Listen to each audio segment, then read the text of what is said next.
Hi students, in this video let us discuss how to write the structure of peptides. Okay, so you know that peptides are formed by combination of the amino acids. Of course, proteins are the polymers of the amino acids.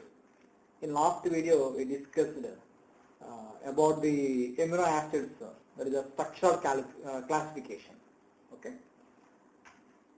Now in this video let us discuss how to write the peptide structure as per the IUPAC recommendations. So first suppose here by combination of the two amino acids, that is glycine and alanine, by combination of glycine and alanine, here one dipeptide is formed. So actually here in these peptides all amino acids are connected by peptide linkage. Okay, this one is a peptide linkage. This is a peptide linkage, nothing but secondary amide linkage. Secondary amide linkage. Now here, this is a glycine unit, this is the alanine unit. Again, this is the glycine unit, this is the alanine unit. Of course, this one on complete hydrolysis, by the breaking of this bond, we will get the this one alanine, here glycine CH2NH2 plus this one OH C double bond O CH CH3, this is the NH2. So the glycine, it is a alanine. Okay. Now here also this one on breaking of this bond, complete hydrolysis H, here OH, this one also produce glycine and alanine. Now here these two are the peptides of the glycine and alanine. Okay, but here how to write the structure of the dipeptide of glycine and alanine? There are the two structures possible for writing a glycine alanine dipeptide. As per the IUPAC recommendation, here in a dipeptide, that free NH2 group must be on the left side, free COH group must be on the free NH2 group must be on the left side, free COH group on the right side. So it is a correct structure of glycine alanine dipeptide. It's not a correct structure of glycine alanine dipeptide. It is an incorrect structure. As per the IUPAC recommendations, here the free NH2 group must be written on the left side. Okay, for the first amino acid in a peptide.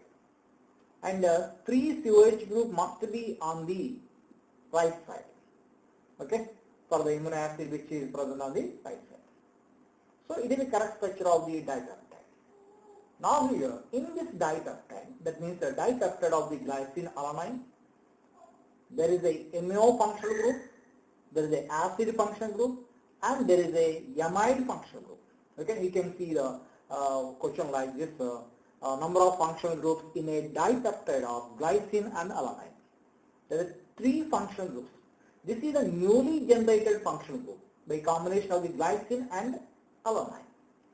Now here one more question is, how many chiral carbons are present in a dipeptide of glycine and alanine? Here glycine has no chiral carbon, but alanine has a one chiral carbon. So in this case, totally in this dipeptide, one chiral carbon is there. Now another type of question, how many peptide linkages are present in a dipeptide of glycine and alanine? Here only one peptide linkage is present in a dipeptide. Okay, in a dipeptide, only one glycosidic linkage is present. It means in a decapeptide, that means here it is a peptide of these 10 amino acids. It is a peptide of the 10 amino acids. So here in this decapeptide, how many peptide linkages are there? 9 peptide linkages are there. Okay, 9 peptide linkages are there. Okay. So that means here 9 secondary amide linkages are present in this decapeptide. In this decapeptide, total number of functional groups. Okay. Of course, all these 10 amino acids are neutral amino acids. Neutral amino acids. For neutral amino acids, one NH2, one COH. Okay.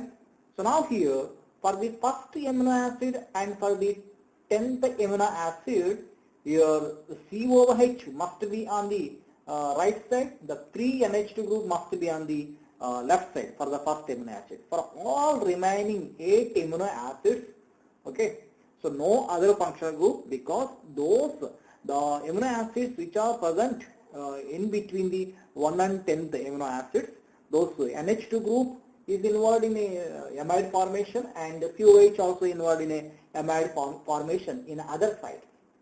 So it means here the total number of functional groups present in a decapeptide. Okay, the decapeptide is formed by the neutral amino acids. So NH2 COH 2 functional groups and 9 peptide linkages are there. That means here 9 secondary amides are there. So here totally 11 functional groups are there. Okay, 11 functional groups are there. That means here like one COH free, here one NH2 free on the left side. So one peptide linkage. For a decapeptide, one peptide linkage. For a dipeptide, one peptide linkage. For the decapeptide, 9 peptide linkages, and here one free COH on the right side, one free NH2 on the left side. So totally 11 amino acids are there. Okay, that's it. Okay, so this is the writing of the peptide. The 3NH2 must be on the left side, 3COH must be on the right side. Now how to name this dipeptide?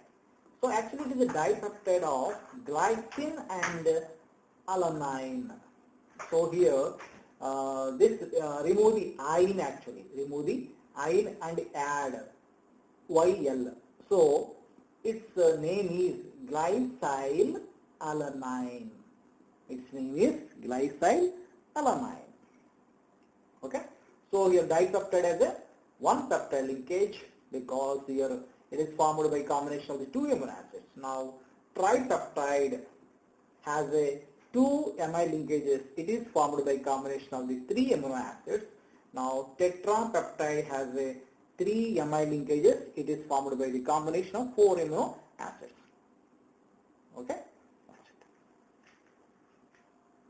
So next here, this is the tripeptide of the glycine alanine valine.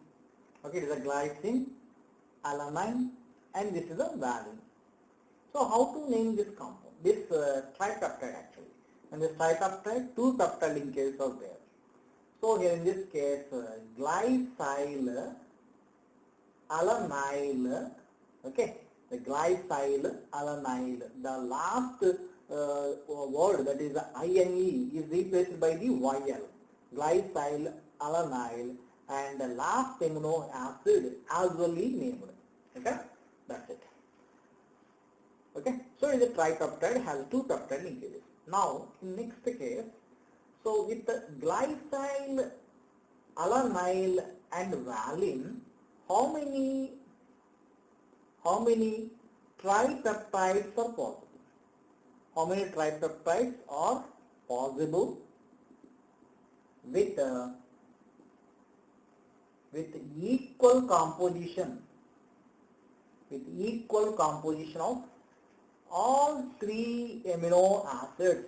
Okay, with equal composition of all 3 amino acids. That means here, that means glycine, alanine, valine. Next glycine, valine, alanine. Next here valine, glycine. Okay, alanine, valine, alanine, glycine. And next here alanine, glycine, valine, alanine, valine, glycine. All these are the 9 tripeptides. Okay, 6 tripeptides are possible with equal composition of all 3 amino acids. Okay, with the 3 amino acids, the possible tripeptides are the 6. That's it. But suppose here two amino acids are given. For suppose here the glycine alanine. How many dipeptides are possible? The glycine alanine, valine glycine, these dipeptides are possible also. That means here only two dipeptides are possible with two amino acids. Okay, with three amino acids, so the possible tripeptides are the 6. Here, one more question. Okay, this type of question we can see in a last JEE main session, that is February and March. Okay, a tripeptide formed by alanine, valine, isoleucine, threonine, then number of chiral carbons in the tetrapeptide. Okay, here of course the tetrapeptide is formed by combination of these all four amino acids. Now after formation of the tetrapeptide, so you can count the chiral carbons. Of course here, what are the chiral carbons are present in each amino acid are present in a tetrapeptide. As a result of the peptide formation, no chiral carbons are generated. Just functional group, one more functional group is generated, that is nothing but secondary peptide linkage. So in a alanine, one chiral carbon, valine, one chiral carbon. Now isoleucine has two chiral carbons, threonine has two chiral carbons. Those two are the only two amino acids having two chiral carbons. So in this tripeptide, total number of chiral carbons are the 6. Of course, if one of the amino acid is a glycine, that glycine has no chiral carbons. Okay, so no need to count that. So next, here the point is a decapeptide is given. Okay, a decapeptide is given. It is on hydrolysis. That means here I am taking partial hydrolysis. So decapeptide on partial hydrolysis produce dipeptides only. Produce dipeptides only.